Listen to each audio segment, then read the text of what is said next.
Marc Aurèle gouvernait l'empire le plus puissant que le monde ait connu. À cette époque, des millions de personnes dépendaient de ses décisions et de lourdes responsabilités reposaient sur lui. Entre guerre, épidémie et trahison, il dut apprendre comment surmonter ces épreuves tout au long de sa vie. Et comme on dit, Rome ne s'est pas faite en un jour, tout comme sa méthode afin de gérer tout ça simultanément du mieux qu'il pouvait. Chaque soir, avant de dormir, Marc Aurèle écrivait ses pensées. Il s'écrivait à lui-même. Cela lui permettait de décharger son esprit, poser à plat tout ce qu'il avait en tête, rester lucide et dormir l'esprit tranquille. Ayant énormément de lourdes responsabilités, cela l'aidait à ne pas perdre la tête malgré le pouvoir, la pression et le chaos. Cela ne veut pas dire qu'il gardait le contrôle de ce qu'il se passait autour de lui, soyons clairs. Cela veut dire garder la tête sur les épaules et être prêt à réagir à chaque épreuve en tout temps et de la meilleure façon possible. Ce journal, je l'ai déjà mentionné dans les précédentes vidéos. Il s'appelle « Les pensées pour moi-même ». Il contient l'une des méthodes les plus puissantes pour clarifier son esprit, ancrer ses valeurs et progresser réellement en prenant simplement une dizaine de minutes par jour de manière régulière. Un lien d'affiliation est en description si vous souhaitez vous procurer ce livre. Dans cette vidéo, je vais expliquer comment Marc Aurèle utilisait ce journal, ce qu'il y écrivait et comment créer le tien dès à présent. Les pensées pour moi-même n'ont, à la base, pas été destinées à être lues par des milliers de personnes à travers les époques. Marc Aurèle les écrivait pour lui seul, pour se rappeler à l'ordre, pour s'exhorter, réfléchir à voix haute sur papier. Ce qui rend ce journal unique dans toute l'histoire de la philosophie, c'est son honnêteté brutale. Marc Aurèle ne se ménageait pas. Il se reproche sa paresse. Il note ses propres contradictions. Il se rappelle ses principes quand il sent qu'il s'en éloigne. Il a développé là un vrai code moral personnel, un mode de vie qui lui est propre. Nous avons la chance de pouvoir puiser directement dans ses pensées depuis notre époque. De prendre exemple sur sa méthode. Bon nombre de philosophes s'en sont inspirés car ses mots sont considérés comme des plus vrais et des plus purs, sans hypocrisie et sans arrière-pensée. Marc Aurèle savait que pour pouvoir atteindre une certaine grandeur d'esprit, mais surtout l'entretenir tout au long de sa vie, il est primordial d'être honnête avec soi-même, de ne pas laisser place aux mensonges. Commence le matin, reviens à toi-même, ne laisse personne d'autre décider de qui tu es aujourd'hui, disait-il. Ce n'est pas un journal intime au sens moderne, ce n'est pas une liste de gratitude, c'est un outil de travail sur soi, précis, rigoureux et quotidien. Et c'est exactement ce dont on va s'inspirer ici, afin de créer notre propre outil. Je t'invite vivement à t'abonner à la chaîne si ce n'est pas déjà fait, pour ne pas rater les prochaines sorties qui t'aideront grandement à te développer personnellement. En vous remerciant pour votre soutien, passons maintenant à la partie 1. L'impact de l'écriture sur le cerveau. Avant de parler de la méthode, je vais vous expliquer pourquoi l'écriture fonctionne là où la simple réflexion échoue. Lorsque tu penses à un problème dans ta tête, tes pensées tournent en boucle dessus. L'une chasse l'autre, et finalement la boucle se crée. Comme il n'y a aucune action pour y remédier, le cerveau reste en mode alerte. Et comme il a besoin de résoudre ce problème, cela va te mener à l'inévitable rumination. Il faut dire que le cerveau est vraiment doué pour ça. Recycler les mêmes patterns indéfiniment. L'impact de l'écriture est donc de briser ce cycle. Quand tu poses une pensée sur papier, tu extériorises. Tu crées une sensation de déchargement. Cela donne l'impression de vider son sac. Impression qui est par ailleurs bien réelle. Le fait qu'elle soit écrite rassure quant au fait de ne pas oublier de traiter le sujet du problème. De passer à autre chose et surtout, de pouvoir dormir tranquille. En faisant cela, tu rends cette pensée observable. Et une pensée observable est une pensée que tu peux examiner, questionner et par la suite transformer en solution. Marc Aurèle le savait instinctivement. La psychologie moderne l'a même confirmé. L'écriture expressive réduit l'anxiété, améliore la prise de décision et renforce la clarté mentale. Ce n'est pas du développement personnel à proprement parler. C'est considéré comme de la neurologie. Partie numéro 2. Ce que Marc Aurèle écrivait. Les 4 types d'entrées. Maintenant que nous avons pris conscience de la puissance de l'écriture, nous allons voir ensemble les 4 types d'écrits de Marc Aurèle.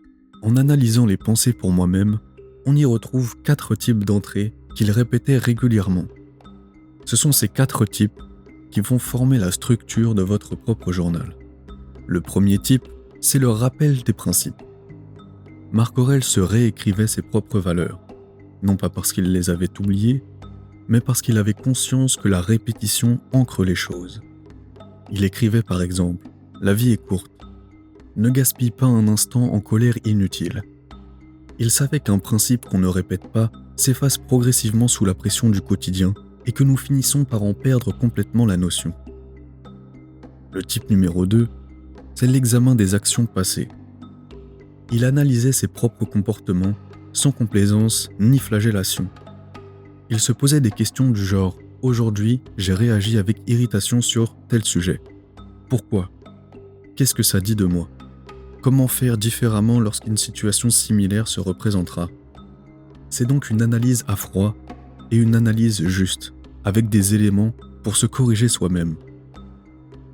Le troisième type d'écrit, c'est la préméditation des défis à venir. Je pense que tu reconnais cette étape, c'est la préméditatio malorum, la technique que nous avons vue dans l'épisode 2. Si tu as raté cet épisode, je te mets le lien en description au cas où tu souhaiterais la voir. Cette fois-ci, cette méthode est appliquée à l'écrit.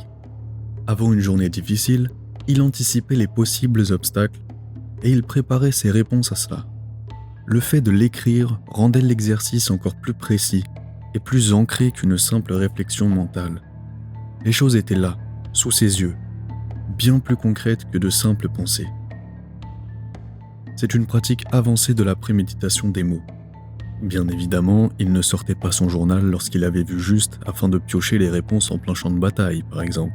Vous vous en rendrez compte par vous-même, le fait que votre cerveau soit en alerte face à un obstacle auquel vous avez déjà songé, et en plus étudié et écrit sur papier, va être un automatisme pour aller chercher la réaction que vous aurez planifiée.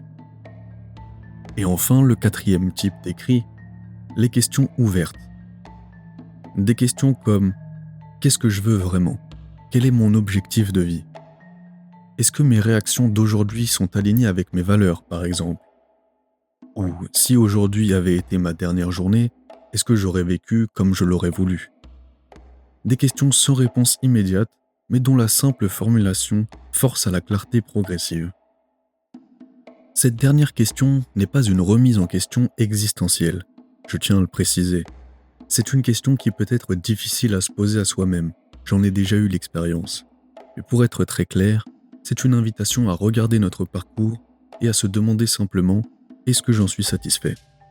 Et si la réponse est non, ou pas vraiment, pas trop, cela doit être perçu comme une prise de conscience quant à la direction que vous souhaitez prendre au fond de vous, de vous dessiner une vie plus alignée avec vos désirs. Partie numéro 3. Le journal stoïcien moderne, la méthode concrète. Voici maintenant comment créer ton propre journal stoïcien, inspiré par les écrits de Marc Aurèle et adapté à notre époque. Elle se décompose en 2 sessions par jour, 5 minutes chacune. Une le matin et une le soir. Les 5 minutes matinales sont à utiliser en se posant 3 questions dans l'ordre. La question numéro 1, quelle est la chose la plus importante que je veux accomplir aujourd'hui ? Une seule. Pas une liste, mais vraiment la chose que tu souhaites absolument accomplir aujourd'hui. Marc Aurèle était conscient que disperser son attention était la première forme de gaspillage. Et bien sûr, lorsque vous commencez, vous pouvez faire une légère entorse à cette règle. Premièrement parce que cela ne regarde que vous, et deuxièmement parce que vous êtes tout simplement en train d'apprendre cette méthode. Soyez indulgent avec vous. Le tout est de se diriger vers la réussite de cet apprentissage. Question numéro 2. Quelle chose pourrait m'empêcher d'accomplir ce que je souhaite aujourd'hui ? Et comment je vais pouvoir gérer ça ? C'est la préméditatio malorum en 2 phrases. Ce très court laps de temps de réflexion a le pouvoir de changer la qualité de toute ta journée. Tu prends là le contrôle de ce sur quoi tu peux agir à l'avance. Tu prends le temps de t'y préparer. Question numéro 3. Quel principe stoïcien je veux garder en tête aujourd'hui ? Un seul. Cela peut être les choses qu'on a vues dans les épisodes précédents, comme le cercle de contrôle, amor fati, la sympathia. Tu choisis en fonction de celui dont tu as le plus besoin ce jour-là. S'il n'y a pas de meilleur choix, cela peut être l'opportunité d'en essayer un nouveau. Et d'ailleurs, je t'invite à me laisser un commentaire si tu souhaites que je traite un sujet précis pour une prochaine vidéo. Les 5 minutes du soir. Également 3 questions à se poser dans cet ordre. Question numéro 1. Qu'est-ce que j'ai fait aujourd'hui qui valait la peine d'être vécue. C'est la question de Sénèque, celle qu'on a vue dans l'épisode 5. Si tu n'as rien à écrire, je le redis ici, c'est vraiment une information très importante à propos de ta journée. Cela signifie que tu as probablement besoin de sens dans ce que tu fais. Question numéro 2. Quelles sont mes réactions qui ont surgi depuis la peur ou depuis la colère et quelles sont celles sur lesquelles j'ai réagi avec calme et sérénité? Cette question sert à analyser là où tu agis avec émotion pour y travailler. Ce n'est pas pour te flageller. C'est un constat normal et nécessaire à chacun d'entre nous pour progresser. Cela permet de définir avec quoi nous sommes en paix et avec quoi nous avons un conflit intérieur. Ces deux analyses sont tout aussi importantes l'une que l'autre. Cela te permettra de mieux te comprendre. En d'autres termes, on peut dire qu'il y a deux types de réactions, les réactions émotionnelles et les réactions stoïques. Du côté des réactions où tu réagis avec peur et colère, note comment tu pourrais réagir différemment afin de le corriger les jours suivants. Et tu verras que progressivement, à force de réflexion, tu arriveras également à comprendre d'où viennent ces peurs et cette colère. Pour Marc Aurèle, c'était une question très cruciale lors de ses campagnes militaires. Et ensuite, la question numéro 3 du soir, qu'est-ce que cette journée m'a appris? En une seule phrase. L'apprentissage, formulé en une seule phrase de manière concise et précise, est un apprentissage ancré. Non formulé, il finit par disparaître dans les 24 heures suivantes. Cette question est le point final de ta journée, le dernier constat dont tu tires la leçon globale avant de passer à la suivante. Partie numéro 4. Les potentielles erreurs à éviter. Dans cette partie, je voudrais souligner 3 erreurs récurrentes que tout le monde fait, que j'ai moi-même faites lorsque j'ai écrit mon propre journal et qui entravent la pratique si l'on n'en prend pas conscience et qu'on se rectifie petit à petit. Les premiers écrits n'ont pas besoin d'être parfaits. C'est comme tout, cela s'apprend et ça se peaufine au fil du temps. L'erreur numéro 1, un petit peu mentionnée précédemment, c'est d'écrire trop. Dans le journal de Marc Aurèle, les choses étaient concises. Ces entrées sont courtes, parfois une seule phrase suffit. Le but n'est pas de remplir tes pages, le but est de formuler clairement et simplement. Si tu t'imposes d'écrire 2 pages par jour, tu abandonneras rapidement, à moins que ton but ne soit de vider totalement ton sac, mais dans ce cas-là, ce n'est plus du tout le même exercice. En erreur numéro 2, c'est chercher la perfection. Ce journal est privé, il vous est propre, tout autant que votre vie et vos pensées. Il doit en être le reflet. Personne ne le lira, à moins que vous ne deveniez aussi célèbre que Marc Aurèle, mais blague à part, écris à ta manière. Écris vite, lentement, ou écris bien, ou écris mal, mais le plus important, écris honnêtement. La qualité de l'écriture n'a aucune importance. C'est la qualité de la réflexion qui l'est, du contenu que tu vas écrire. Et ensuite, l'erreur numéro 3, celle que j'ai le plus faite, c'est de sauter des jours et culpabiliser. Là, il est important de rappeler que la perfection n'existe pas. Marc Aurèle lui-même avait des jours sans écrit. Ce qui compte vraiment, c'est de reprendre après la pause. Ça peut être parce que tu passes une journée entre amis et que ça finit tard, que tu es en vacances et que tu veux couper de tout et profiter à fond, ou simplement, aujourd'hui le cœur n'y est pas, et tu préfères reprendre demain. Une pause est bien évidemment nécessaire de temps en temps. Sans commentaire, sans essayer de rattraper quoi que ce soit, tu continues. Tu reprends simplement le jour suivant, comme si de rien n'était. Vraiment, tu n'as pas de compte à te rendre à toi-même ou à qui que ce soit. Les pensées pour moi-même de Marc Aurèle n'étaient à la base pas du tout destinées à traverser 2000 ans. Elles n'étaient destinées qu'à lui, pour rester lucide, garder la tête sur les épaules et rester lui-même malgré tout ce que le monde tentait de lui imposer et pour devenir meilleur. Et pourtant, ces pensées sont là. Elles nous parlent encore, parce que les questions qu'elles se posaient sont les mêmes que celles que tu te poses et que chaque personne sur Terre se pose un jour ou l'autre, sous d'autres formes, dans d'autres contextes, mais avec le même fond. Ce soir ou bien ce matin, si tu m'écoutes en matinée, ouvre un carnet, n'importe lequel, qui deviendra ton propre journal. Écris les 3 questions du moment auquel tu es actuellement, par exemple celle du soir, qu'est-ce qui valait la peine aujourd'hui, où ai-je réagi depuis la peur, et qu'est-ce que j'ai appris. Simple et efficace, 3 phrases pour 5 minutes, c'est tout ce dont tu as besoin pour commencer. Nous voilà arrivés à la fin de cette vidéo, merci de m'avoir écouté jusqu'ici. J'espère que cela t'aura été très utile.